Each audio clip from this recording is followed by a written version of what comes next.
మన private kitchen series లో ఈ రోజు డే 3. సో నిన్న వీడియోలో చెప్పినట్టు ఈ రోజు టేబుల్ అసెంబుల్ చేయడానికి అయితే వచ్చాను. So first of all thank you అందరికి. చేసేది 3 days అయినా చాలా బాగా రిసీవ్ చేసుకున్నారు. సో నిన్న వీడియోలో నేను కొంతమందిని ఏదైనా సజెషన్స్ ఉంటే ఇమ్మని చెప్పి అడిగాను. చాలా బాగా రియాక్ట్ అయ్యారు అండ్ మంచి మంచి సజెషన్స్ కూడా ఇచ్చారు. సో రెయిన్ వచ్చినప్పుడు తడవకుండా ప్లాస్టిక్ షీట్స్ అయితే కట్టమన్నారు. చెప్పాలంటే నాకు కూడా డౌట్ వచ్చింది. టైం ఉన్నప్పుడు ఆ పని చేస్తాను. ఇప్పుడైతే ఈ టేబుల్ అసెంబుల్ చేస్తాను.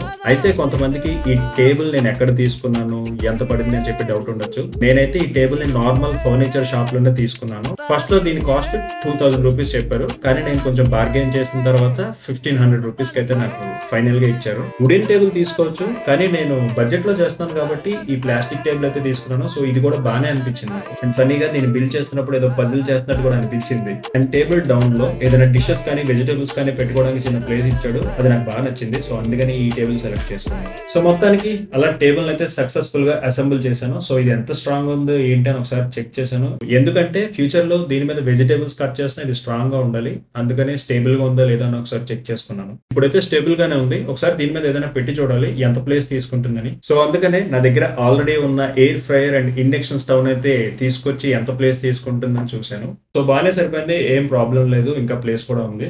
సో నెక్స్ట్ వీడియోలో ఎలక్ట్రిషియన్ ని తీసుకొచ్చి పవర్ సప్లై కోసం ఈ బోర్డ్ ని ఫ్రంట్ సైడ్ కి అయితే చేంజ్ చేయించాలి. అది చూడాలంటే ప్లీజ్ సబ్స్క్రైబ్ ద ఛానల్.